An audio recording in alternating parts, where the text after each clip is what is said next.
Boundaries are not about being difficult or cold or too much. They are about... Have you ever said yes to something and the moment the words left your mouth, your chest just tightened?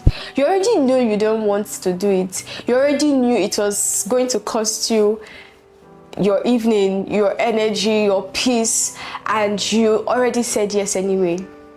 If that has ever been you, this episode is for you, because that tight feeling in your chest has a name and it's not being nice. It's a boundary you didn't enforce, and today we are going to talk about how to actually fix that. Hi Zen Squad, welcome back to my YouTube channel. My name is Quincy and I'm the person behind the Zentrum community, a space where we grow intentionally in all spheres of life with our teachings, right?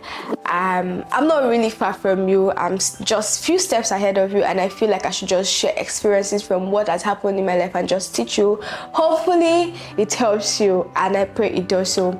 So today's topic is one that touches almost every relationship in your life, your family, your job, even your own phone. Yes, your phone. We're talking about setting boundaries. Setting boundaries. So let's get into it. Let's start with a clear definition, because a lot of people confuse boundaries with being difficult or being too much or not being a team player. That is not what it is. What is setting boundaries? Setting boundaries is the practice of defining your personal limits to protect your well-being.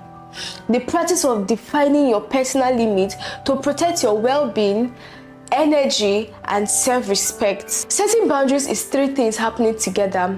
Recognizing that you actually need to feel safe and comfortable, communicating that clearly to people around you, and taking consistent action whenever this limit gets crossed. Those three things. Notice the last part, because it's one that people skip most. A boundary you never enforce isn't really boundary, it's just a wish. Oh, I wish that people don't cross my boundary, and you're not really enforcing something that will make them stick to your boundaries. You can tell somebody your limit all day long, but if nothing changes when they cross it, they've learned. It wasn't just limit at all. They will keep doing it over and over again, right? So that's right, that last part is very important. Boundaries are not about shutting people or being cold. That's not what boundary is, right? They are making sure that the relationships in your life are actually sustainable for you and for them. Because sometimes when people cross your boundaries and you do not really want to state it out clearly or call them out on it, you find out that you start getting angry towards these people, or you just start getting irritated around them, and before you know, the friendship goes sour. If you do not take care of these things, you'll be quietly drained, and this keeps happening until you either explode or disappear from the relationship altogether. So boundaries are very, very important.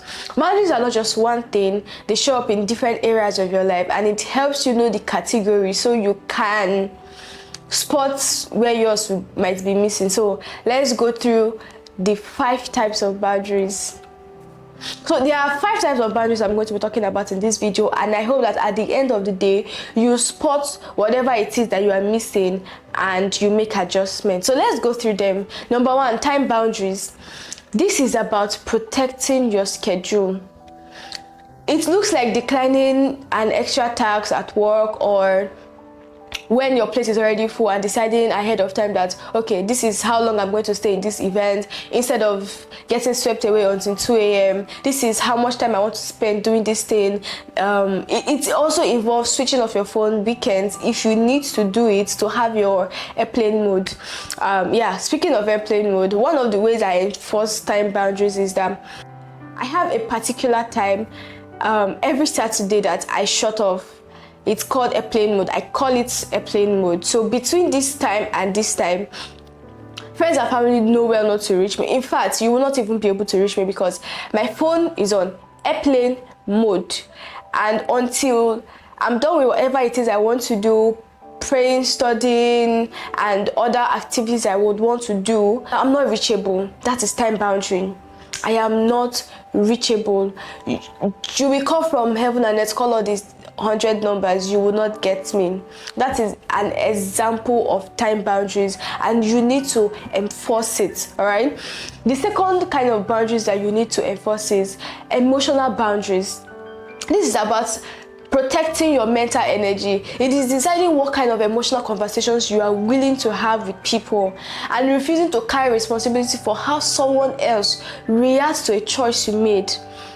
It looks like something as simple as refusing to engage in unhealthy gossip. Yes, you know, this blogger said this thing, this person said this thing, this person said this thing. Setting boundaries can look like you refusing to engage in that kind of conversation. There is nothing wrong if you decide not to engage in any trend that is happening in Nigeria or in the world at large, right?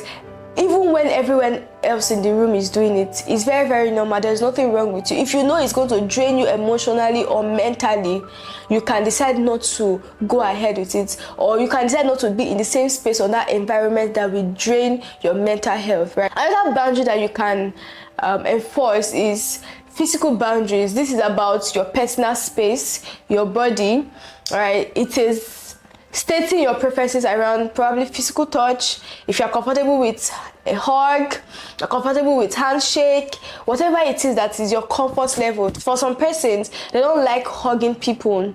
They don't like being touched. They are just those kind of people. So if you know you're that kind of person that you don't like being touched, communicate it. And when somebody, hi, don't take it lightly. Let them know that this is not something you enjoy doing. This is not something you would want done to you. Physical boundaries can also be knowing or defining who is allowed into your personal space, your private space, whether it's your room, whether it's your house, or just your personal bubble, right? Who is allowed into your house and who is not allowed into your house? Are you comfortable with this person coming to your house? Those are the things you need to talk about and set, right? The fourth one is material boundaries. This is about protecting your belongings. It is setting clear rules around who can borrow your money, who can borrow your clothes, who can borrow your car, your laptop, whatever that is your belonging, who can borrow it and who cannot borrow it.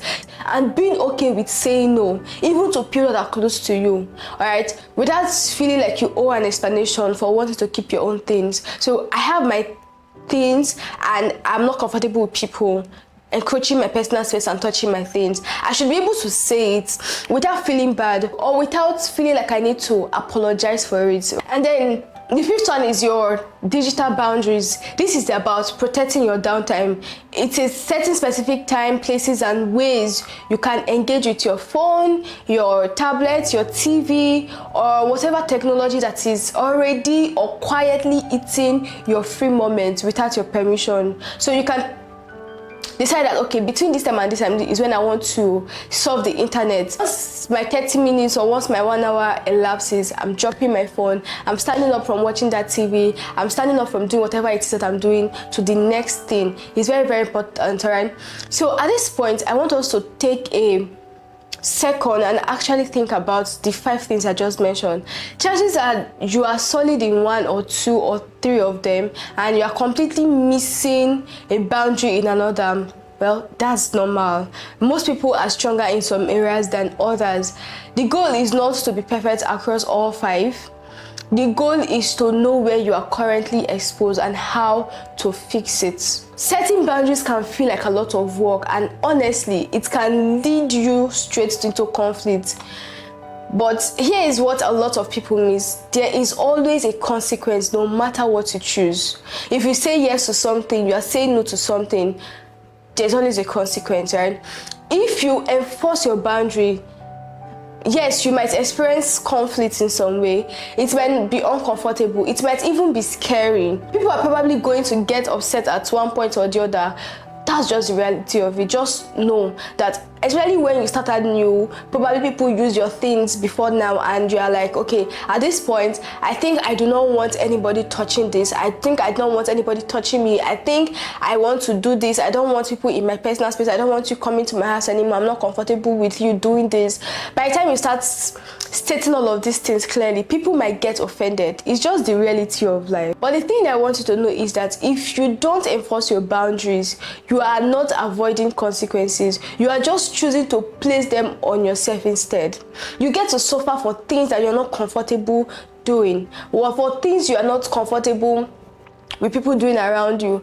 That resentment that you feel towards a friend who keeps overstepping, the exhaustion from saying yes when you were meant to say no, that's the cost of boundary you didn't set. You are just playing it quietly, alone, instead of out loud in that moment. You keep draining yourself over and over again when you do not enforce your boundaries, alright?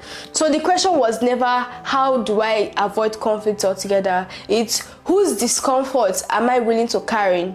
Just briefly in a conversation, or mine repeatedly in silence. So make the choice. Are you ready to have that brief conversation that might be uncomfortable, but they would come around later, or might never come around? Or you want to carry it repeatedly all your life, feeling resentment towards your friends or towards that sibling or that roommate in silence, and you're suffering for it? So we all know what boundaries are now, right?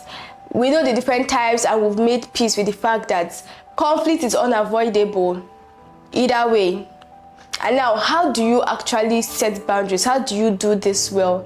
It starts with two foundations. Number one is self-awareness. Being clear about your own expectations and what you are and what you are not comfortable with within specific situations, and good communication.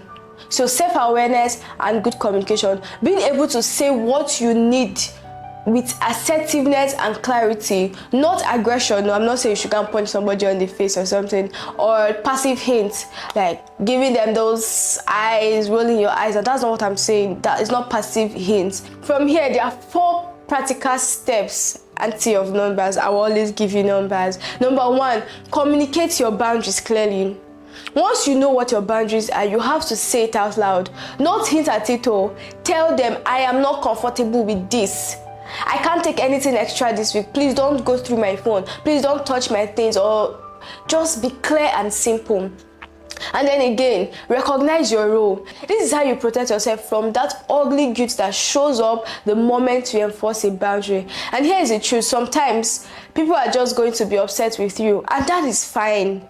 But the most important thing is that you have peace with yourself. How do you feel? Like I asked you earlier, are you ready to carry their burdens or that aggression in silence? Right? So just know that at this point, whatever it is out of your lane. Your job was to communicate clearly and kindly, and whatever they do with it is on them and not on you. Just know that you have peace. Just ensure that you have peace with yourself.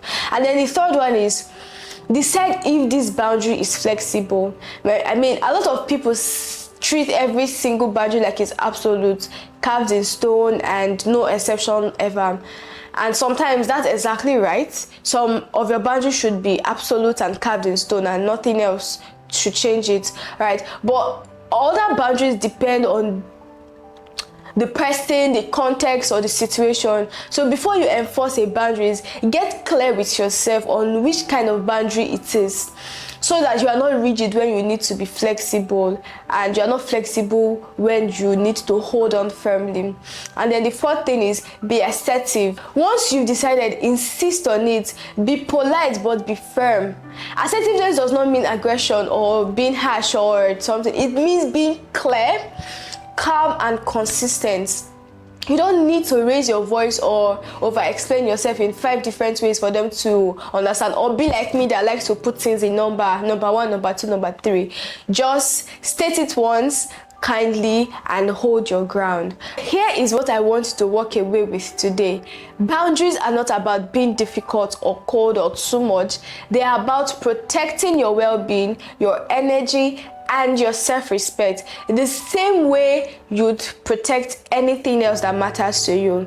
Yes, enforcing them might bring some conflicts, but not enforcing them guarantees a quieter, slower cause, one that shows up as resentment, exhaustion, and a version of you that keeps shrinking to keep everyone else comfortable.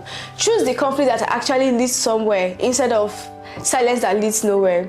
All right, this week I want you to pick just one boundary out of the 5 we talked about and actually say it out loud to somebody. Practice it. It gets easier the more you practice every time you do it. All right, so I hope this episode spoke to you. Share it with somebody you know that struggles to say no. Drop a comment telling me which boundary is hardest for you, and if you have not subscribed to this channel, I think that is the right time for you to do so. And share, like, turn on your notification buttons, and that's it for today. Until next time, I will see you in my next video. Bye.